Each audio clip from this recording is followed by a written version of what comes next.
Absolute delight to be here and an absolute delight to see that my microphone's working too. So that's very, very good. I want to acknowledge the traditional owners of the land and pay my respects to elders past and present.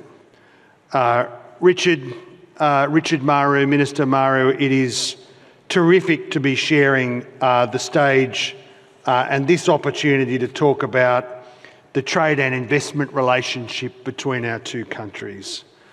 Can I say what an honour it is to have Prime Minister Marape here, along with you, Richard, and so many members of the Cabinet of Papua New Guinea.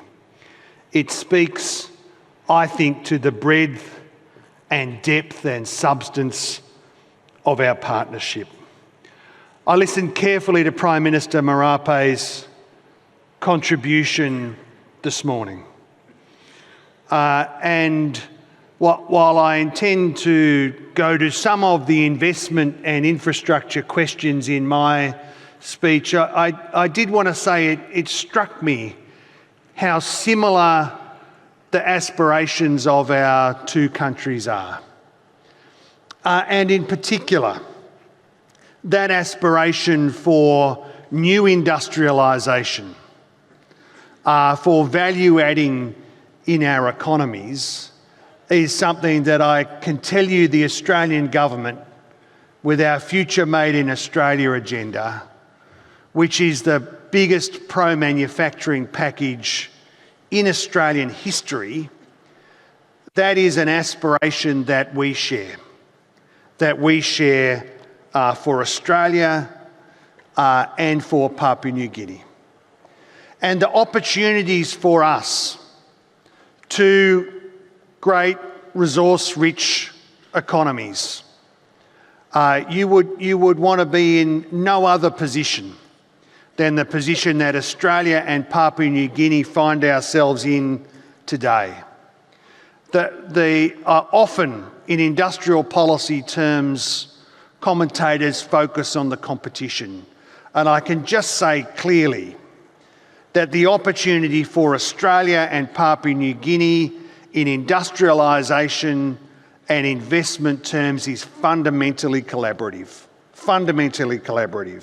And together, we are much stronger, and together, what we offer the Indo-Pacific region in terms of exports and industrial exports and energy exports is going to make a powerful contribution to the whole Indo-Pacific region's growth. I want to say that I think this is a special time in the relationship between the two economies. The year began with Prime Minister Marape's historic address to the Australian Parliament. Our Prime Ministers walked side by side along the Kokoda track for Anzac Day. What a remarkable moment.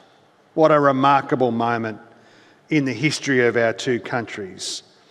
7 Australian ministers, our most senior delegation ever, travelled to Port Moresby for the 30th Papua New Guinea Australia Ministerial Forum in June. And I was privileged to be part of that delegation. We agreed then to work to increase private sector investment and to progress proposals to improve the attractiveness of Papua New Guinea's investment environment. Next year, Papua New Guinea will celebrate its 50th year of independence, a moment of supreme historical significance. It marks the 50th anniversary of the birth of Papua New Guinea as a sovereign nation and the start of our bilateral relationship as sovereign equals. At the centre of our contemporary bilateral relationship is the comprehensive strategic and economic partnership. Business and trade is a priority, underpinned by our bilateral investment treaty, entered into force by our two countries 23 years ago this year. That treaty gives us and the investment community certainty in what can be an unpredictable business environment, promoting capital flows while expanding industrial and technical cooperation with clear laws and a framework for those who invest in Papua New Guinea and in Australia, including so many of you in this audience today. Attracting and nurturing foreign investment must be an important focus for both of our countries. The treaty and the partnership underpin our flourishing two-way trade, now valued at 6.3 billion Australian dollars every year. A trade which is growing substantially, with Papua New Guinea benefiting from a $648 million trade surplus with Australia. More than 4,000 Australian companies trade with Papua New Guinea, and our businesses invest more money in Papua New Guinea than they do in India, Malaysia and Vietnam combined. Australian businesses have a strong track record as good corporate citizens. Australian businesses pay tax in Papua New Guinea, and Australian businesses are properly held accountable to high standards. Australia is also supporting Papua New Guinea's companies to grow their exports to Australia and to the region, because we recognise, as the people of Papua New Guinea themselves do, that the country's path to prosperity goes straight through trade and investment. We are therefore committed to deepening our economic relationship, supporting Papua New Guinea's pursuit of fiscal and economic stability, to supporting Papua New Guinea prospering from its natural resource endowments, contributing to Papua New Guinea's critical infrastructure, which underpins the economy today and future economic growth and investment, and remaining Papua New Guinea's largest trading and investment partner. As two resource-based economies, we understand the importance of drawing in investment partners and wealth. As the world transitions to net zero, the demand for critical minerals will increase exponentially. Both of our countries, both of us, are well placed to become the reliable and responsible suppliers of our region and of the global market. Papua New Guinea can make use of its rich reserves of gas, of copper and nickel to support countries going through their own energy transition. And our success will depend on our ability to collectively establish and maintain diversified, transparent and resilient critical mineral supply chains. I mean, some of you may have heard me speak in the past about Australian infrastructure investment at previous conferences like this, although I have to say this is the largest one of these conferences that I have ever seen.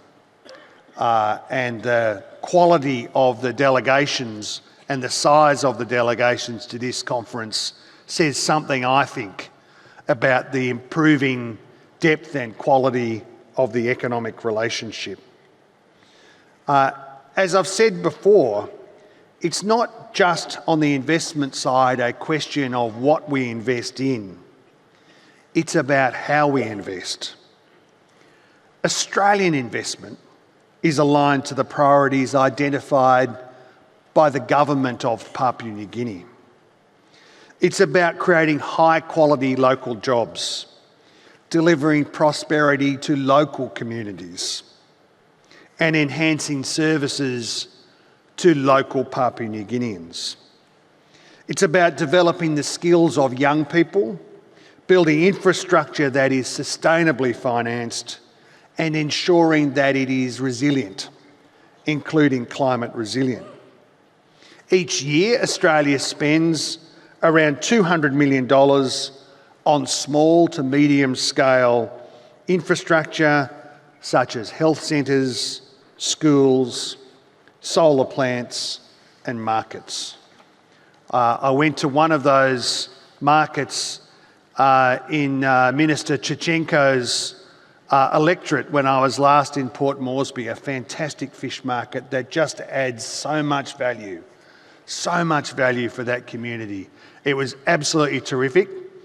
I have to say, while there are a few fans of the Broncos in the audience, I managed to find one person. There's always a South supporter, no matter where you go, and I found that South's supporter in Justin's seafood market. He was the best looking fella there. And I was very pleased to get some photos with him, Justin. I treasure those photos. The Broncos fans were just a backdrop.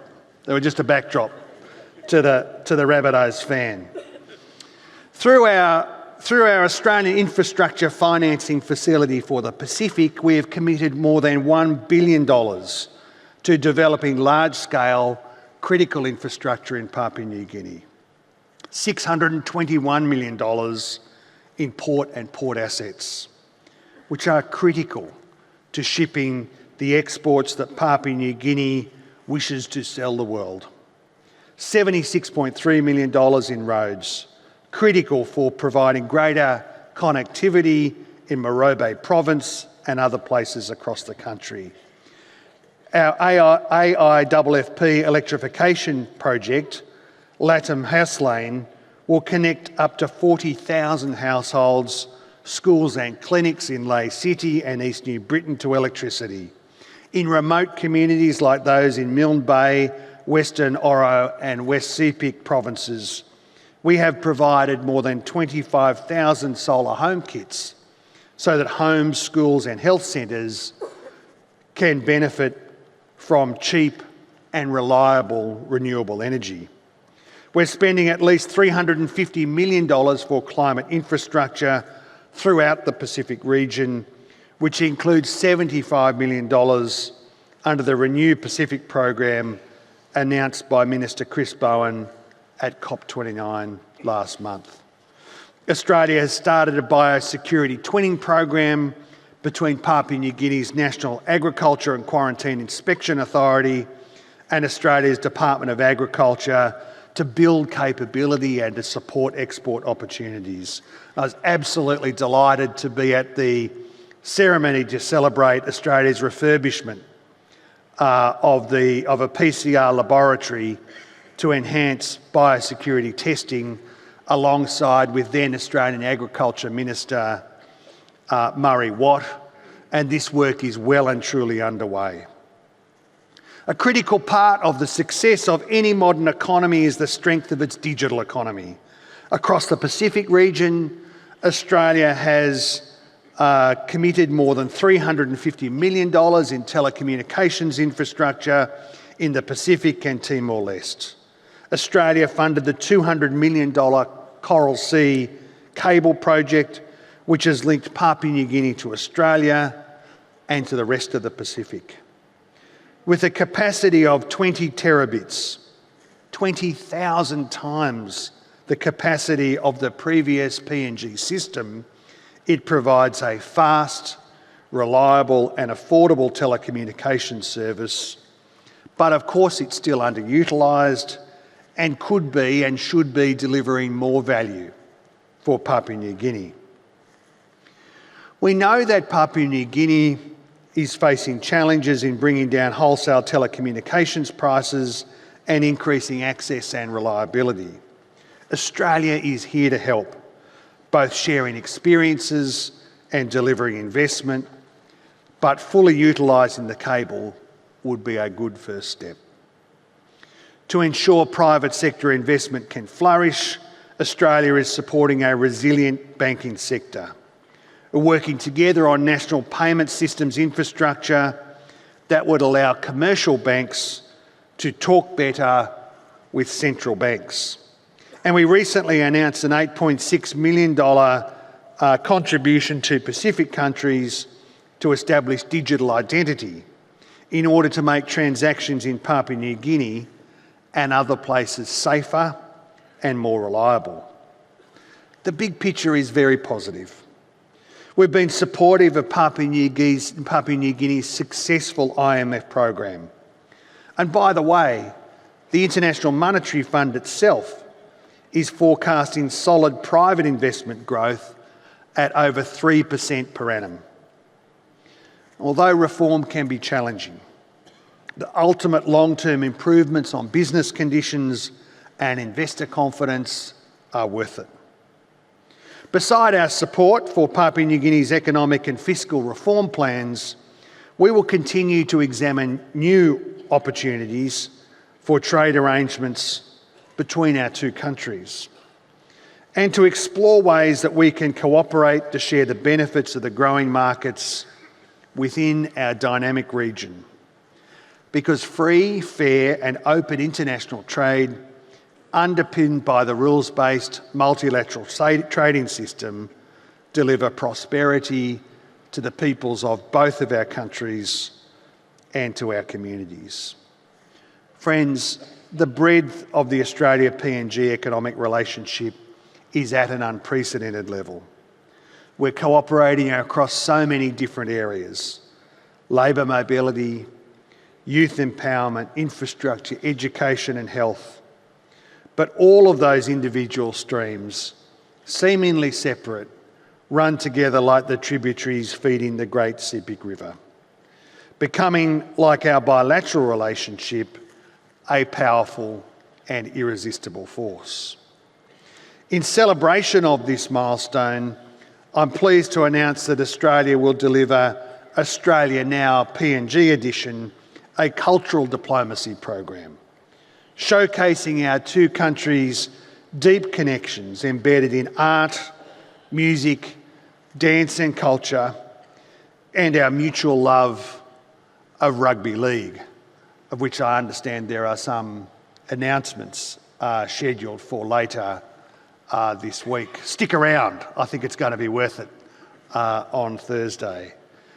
This program of events, Australia Now PNG Edition, will highlight Papua New Guinea and Australia's long-standing relationship and close cultural connections, and the people, places and pieces of history that have played an important role in Papua New Guinea's self-determination and independence.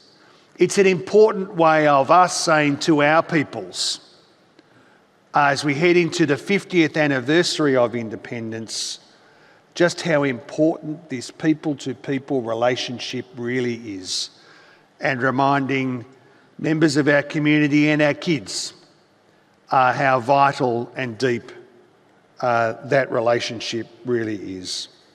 Friends, I know that all of us are deeply committed to strengthening our economic relationship. We're committed to approaching contemporary opportunities and challenges as equal and sovereign neighbours, supporting each other's priorities. Because, and let me finish by quoting what Prime Minister Marape said to the Australian Parliament at the start of this year. I just want to underscore what an important day that was, not just for the relationship, but in the life of the Parliament. It was a great speech. As a student of political oratory and political speeches, speeches have to be good in themselves. They have to have the right rhetoric. They have to be spontaneous and planned all at the same time, but critically, they have to meet the moment. And that speech on that day met the moment. Prime Minister Marape, it was a really big speech in the history of the Australian Parliament. Really was. Prime Minister Marape said on that day, a strong, economically empowered Papua New Guinea means a stronger and more secure Australia and Pacific. But that is the core of all of this work. A stronger, economically empowered Papua New Guinea means a stronger and more secure Australia and Pacific. I wholeheartedly agree. And we look forward to continuing to do all of the hard work, day in, day out, week in, week out, every year to build the prosperity and the security of both of our great countries together. Thank you very much for the opportunity to speak with you, and I look forward to the conference going very well indeed. Thank you. Thanks.